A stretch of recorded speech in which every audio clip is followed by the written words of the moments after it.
பெங்களூரு சிறையில் சசிகலா இருந்தாலும், டில்லி போலீஸ் பிடியில் தினகரன் சிக்கினாலும், உண்மையில் கட்சியும் அதிமுக அம்மா அணியின் தலைவர்களின் குடுமியும் சசிகலா கையில்தான் இருக்கிறது.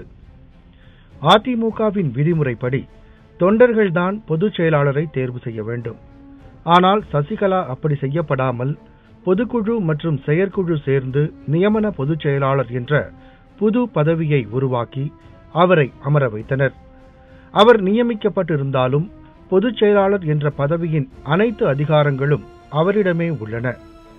இதன் அடிப்படையிலேயே பொருளாளராக இருந்த பன்னீர்செல்வம், அவைத் தலைவராக இருந்த மதுசூதனன், அமைச்சராக இருந்த மாப்பா பாண்டியராஜன் போன்றவர்களை கட்சியின் அடிப்படை உறுப்பினர் பதவியிலிருந்து நீக்கினார் சசிகலா. ஆனால் தேர்தல் கமிஷனில் பன்னீர்செல்வம் அணி கொடுத்த பிரமாண பத்திரத்தில் அதிமுக விதிமுறைப்படி ஒருவர் பதவிக்கு வர குறைந்தது 5 ஆண்டுகள் உறுப்பினராக இருக்க வேண்டும். ஜெயலலிதாவால் 2012ஆம் ஆண்டு கட்சியை விட்டு நீக்கப்பட்டு மீண்டும் சேர்க்கப்பட்ட சசிகலா கட்சிக்கு மீண்டும் வந்து 5 ஆண்டுகள் முடியவில்லை என கூறப்பட்டுள்ளது.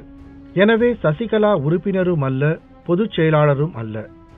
எம்ஜிஆர் வகுத்த விதிமுறைப்படி அனைத்து உறுப்பினர்கள், நிர்வாகிகள் சேர்ந்து தேர்தல் நடத்தி பொதுச் செயலாளர் தேர்வு செய்யப்பட வேண்டும். இந்த 2 காரணங்களை வைத்து அவரை பதவி நீக்கம் செய்ய வேண்டும் என்று கேட்டுள்ளது. அதேபோன்று தேர்தல் கமிஷனில் எடப்பாடி பழனிசாமி அணி தாக்கல் செய்த பிரமாண பத்திரத்தில் சசிகலாதான் பொதுச் செயலாளர் என குறிப்பிடப்பட்டுள்ளது. எனவே தேர்தல் கமிஷன் முடிவு எப்போது வரும் என தெரியாத நிலையில் இன்றைய நிலவரப்படி சசிகலாதான் பொதுச் செயலாளர் என்பது தெரிகிறது. தற்போது எடப்பாடி பழனிசாமி தினகரனை ஒதுக்குவோம், தினகரன் இல்லாமல் அதிமுகவை நடத்துவோம் என சொல்கிறார்கள். ஆனால் சசிகலா பெயரை உச்சரிக்க மறுக்கிறார்கள் அல்லது பயப்படுகிறார்கள். அமைச்சர் ஜெயக்குமார் அல்லது எடப்பாடி பழனிசாமி சசிகலாவை விமர்சித்து ஒரு பேட்டியோ அல்லது அவரை நீக்க பொதுக்குழு கூட்டப்படும் என அறிக்கை விட்டால் கூட இவர்களை அடிப்படை உறுப்பினர் பதவியிலிருந்து சசியால் நீக்க முடியும்.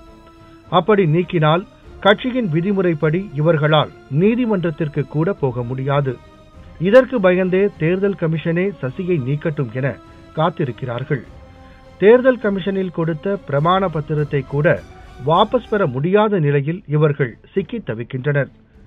அதிமுக லெட்டர் பேடில் பொதுச் செயலாளர் என கையெழுத்திட்டு தினகரனிடமோ அல்லது திவாகரனிடமோ சசிகலா கொடுத்து கூட வைத்திருக்கலாம் என கூறப்படுகிறது.